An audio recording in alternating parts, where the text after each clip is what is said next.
We're trying to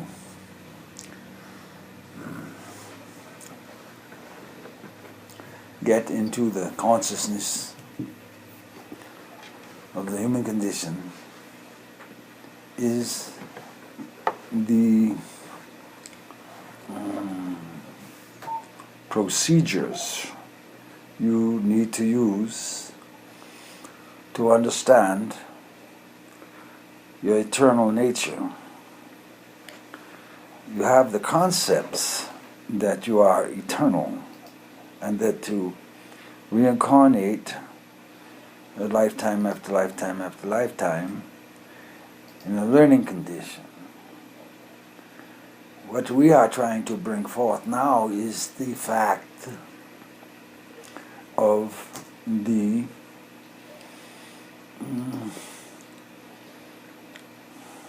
perpetuation of the human body form. How you are actually keeping it alive, being alive within it, and acting as life itself unitarily. By that I mean that you have the idea and concepts clearly within the self of the procedural forces that work through your chakras and the alignment of the total condition of your body, all of your senses, your hearing, your seeing, your feeling, your motivational sense, which is another sense that hasn't been discussed yet. It is the impetus to do something. There's another chakra, we'll say, that you're not aware of, as symbols haven't been produced for it yet, but will become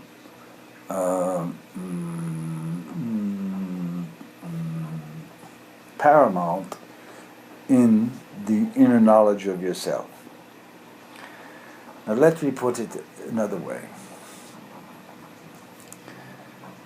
Each chakra is like a telephone booth, or telephone, or a communication device.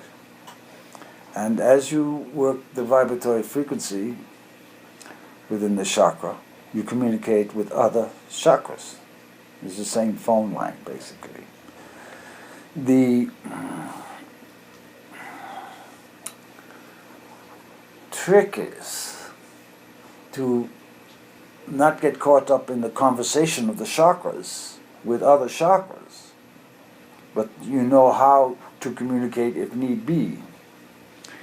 The trick is to communicate with the chakras within you, your own chakras, not other being chakras, to get the alignment of the light. By that I mean the white light that comes down through the skeletal structure and produces, with what you call the elemental forces within and about you, the body form.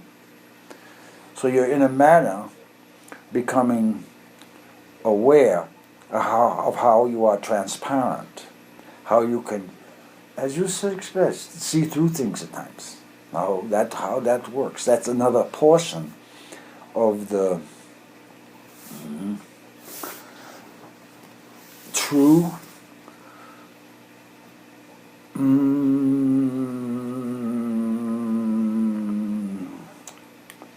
we're going to call it device of yourself, because as you know, in your world you see through the physical, through the eyes, you say, and that's what you do, and you feel touch with your fingers, and you hear with your ears, yet your flesh hears, your flesh sees, your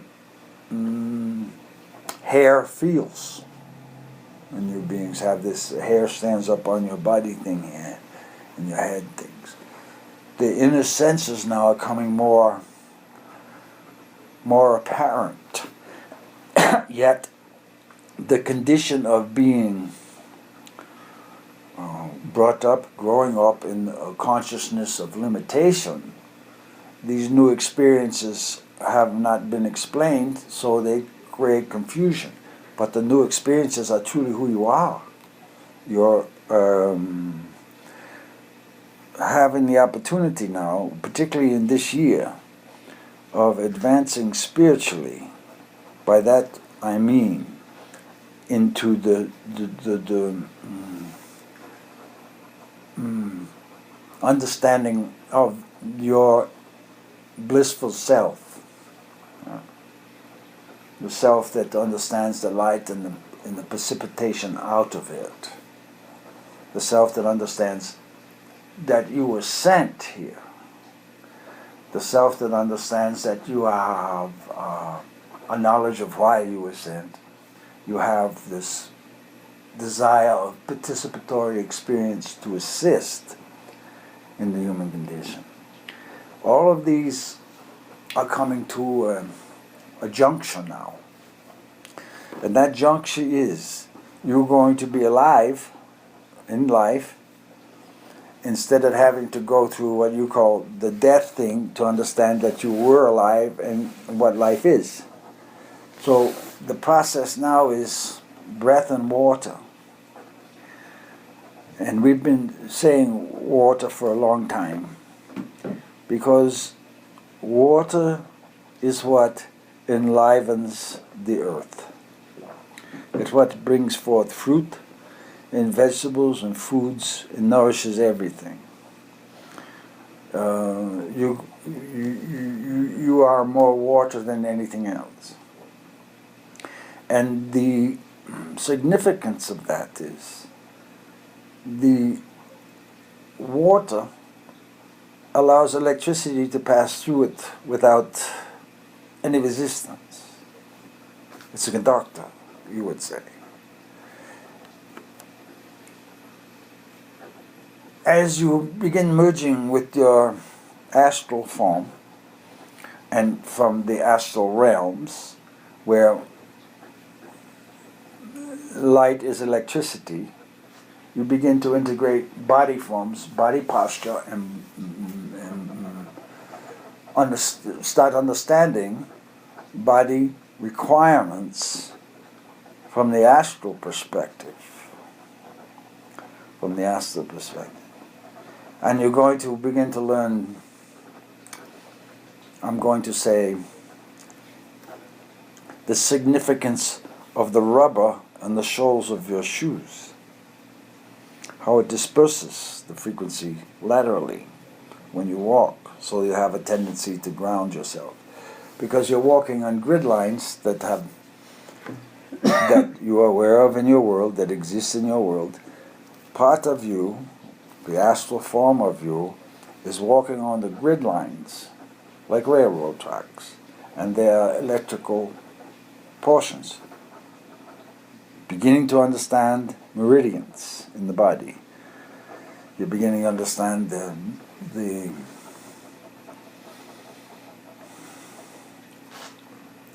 and I'm saying beginning to understand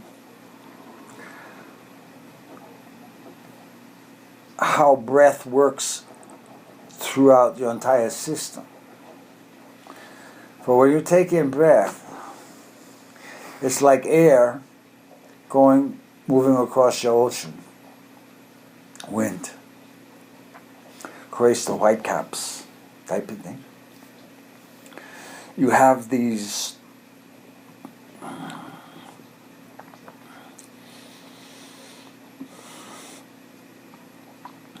abilities not yet understood, but there is the desire for the knowledge of. And these additional abilities are not just what you call the psychic and playing, the telepathy and all of that thing. It is the ability to instantly heal, the ability to understand why you are taking on a corruptible nature. I'll put it that way. Because sometimes you walk through a space that you said you would walk through to heal others without your remembrance of it now. The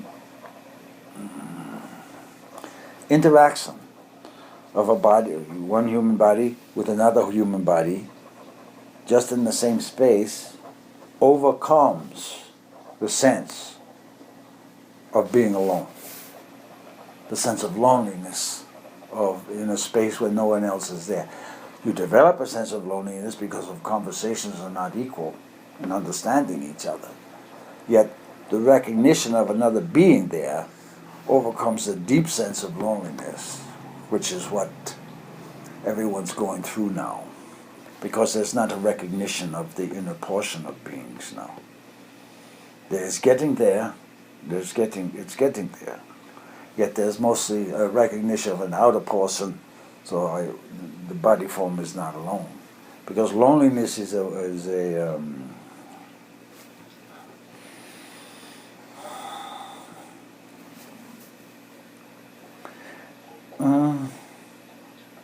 an entity confused in its self-worth. It desires to be alone in a manner because of your primarily now technological world. But within nature, you understand you're never alone with the birds and the insects and the trees. And you're going to understand the significance of the green pretty soon. But you have the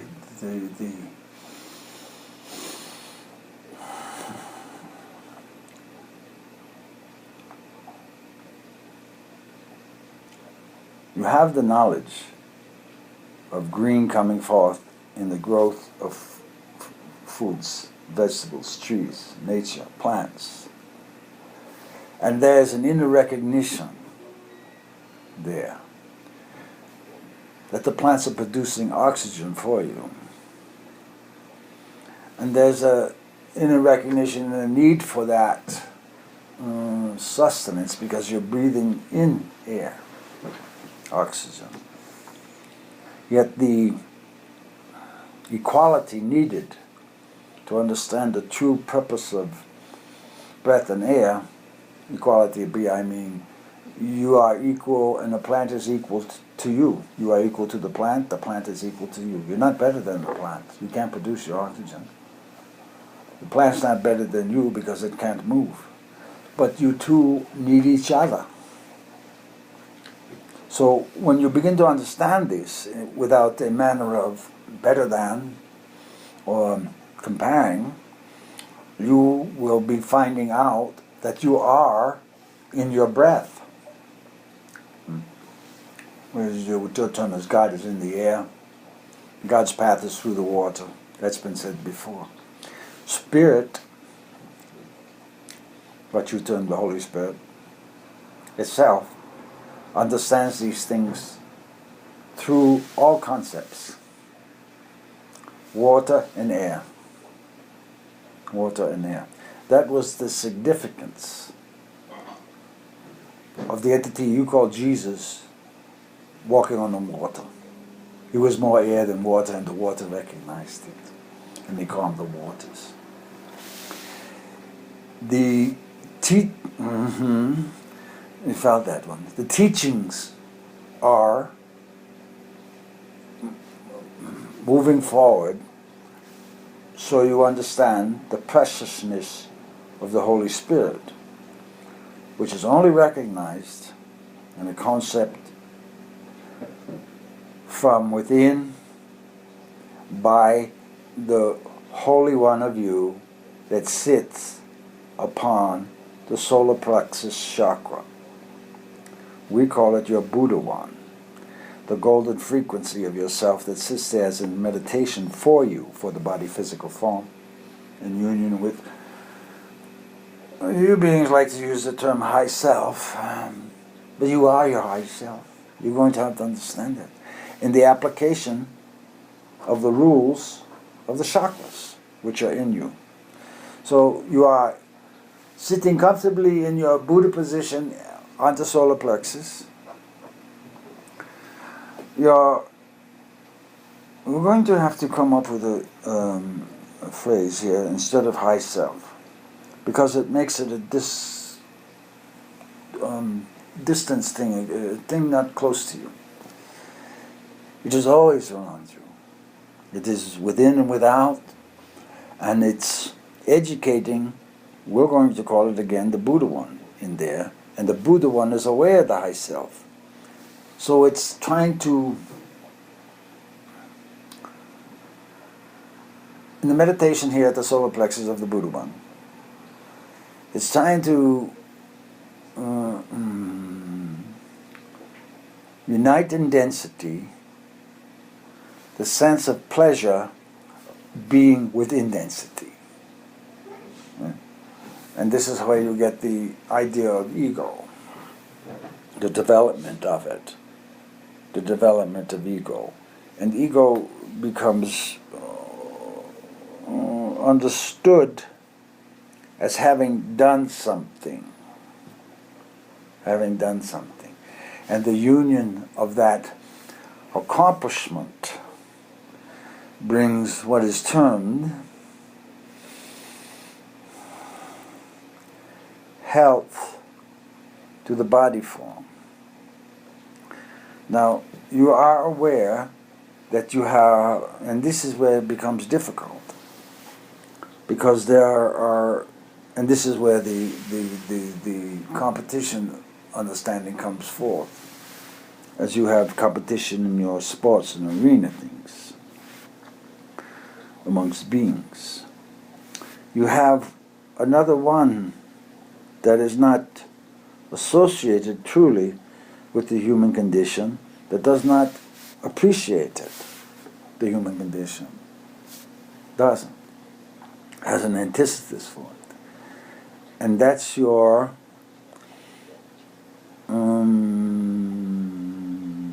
challenger, I'll say. The one that would always argue against you before what you would term God, divine presences. So, right now, what's occurring on your planet is the decision to who to pay attention to and what to pay attention to within the self. The correction comes when you develop illness, and then you're required to focus within for clarity. The clarity always will come from the solar plexus. I will say that first. And then the realization of the power you have within the shoulders now, your shoulder bones I'm talking of, is the ability to align, we're going to use your words now, pyramidal forces. Pyramid. Apex above your head, pyramid base beneath your feet, and it's three-sided. Chakras are aligned straight up the middle. You will find that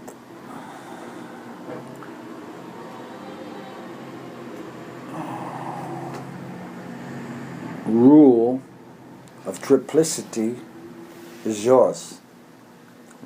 What you beings now term Father, Son, Holy Spirit.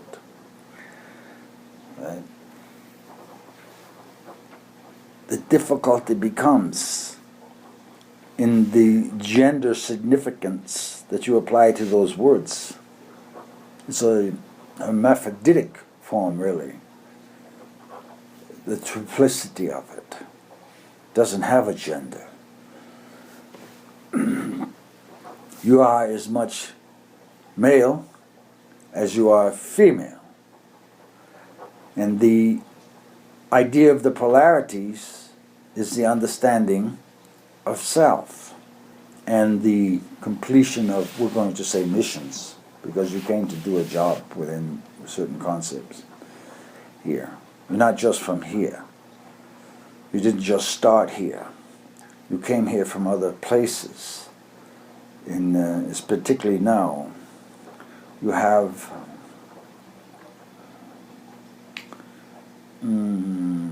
orders, we'll say, specifically. You're given permissions specifically because you petition for them, and you are moving in a direction of understanding what peace is in yourself, and the requirement of peace. Well, you'll understand that peace is a requirement for receiving all things, like a cornucopia of things. And you're adjusting your receptive capabilities so you don't get overwhelmed or flooded with the cornucopia of things in a sudden moment, because you wouldn't know what to do with everything that you desired as it came upon you at once. If it suddenly hit you, you'd be overwhelmed. So you're going through the slow process of introducing yourself to yourself, which is already here. The high self is not distant. It's already here. It's around you. And it's in the, I don't want to say this.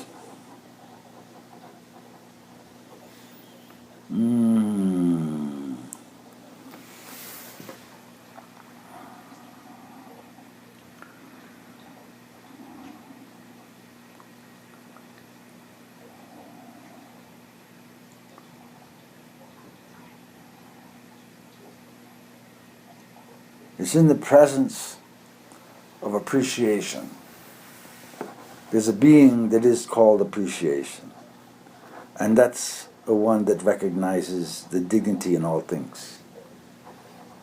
Not the actions of all things, within the animals or other humans, but the dignified quality that's in there, whether another one realizes it or not in themselves. The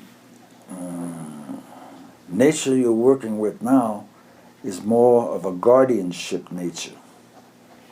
The protection of space for yourself and others and all creatures around you. Yet it's very difficult because of the factor of fear that has been implemented here. The factor of doubt, the factor of worthiness, the factor of loneliness, the factor of confusion. And the confusion comes from this reception of a lot of telepathic influence. So you're going to have to first define where your thoughts are coming from, who they are coming from, and did you think it?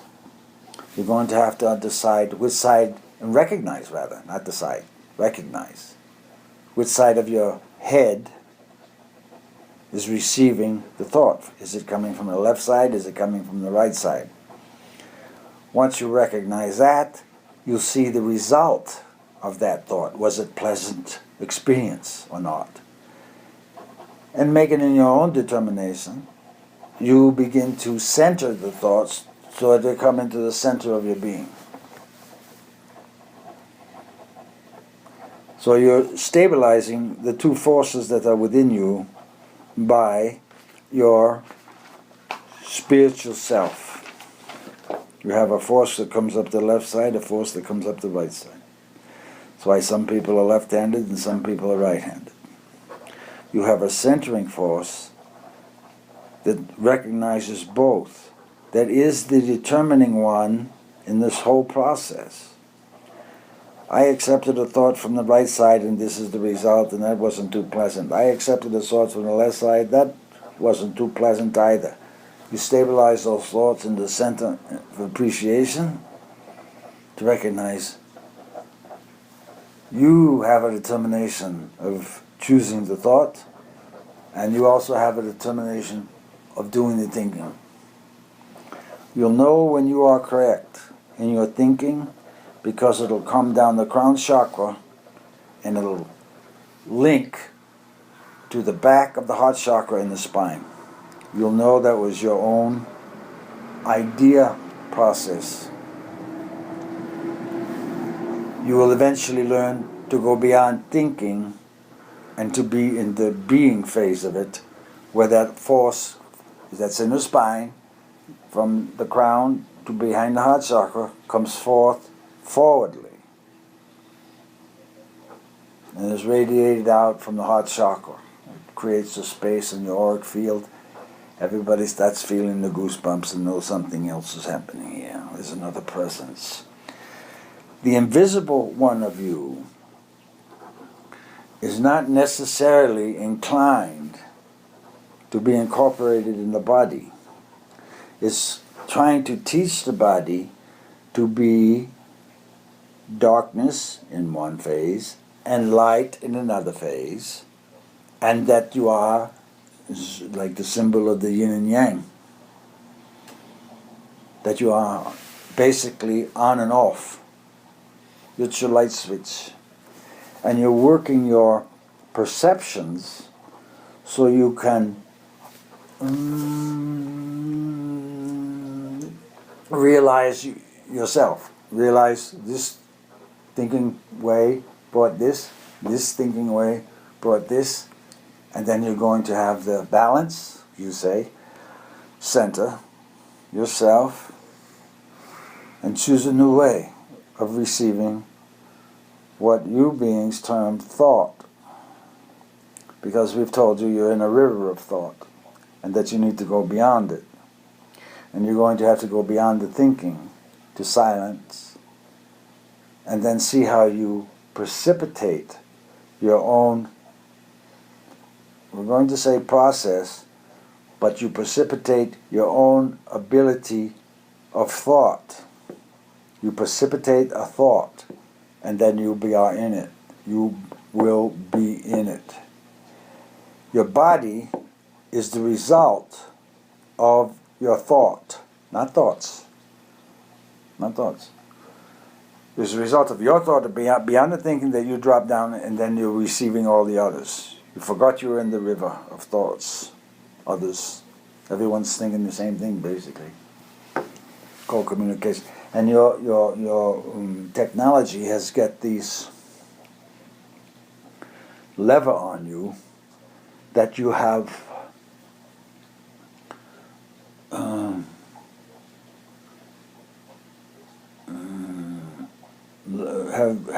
been lacking the ability to experience being in nature. You hardly recognize what nature is unless you go on a hike and you see all of nature around you. A lot of beings now are only getting their experience of nature through your computers and things and TVs and things. There's no appreciation for the spiritual forces that are working nature for you. And I'm talking about the plants that grow and the animals that move. The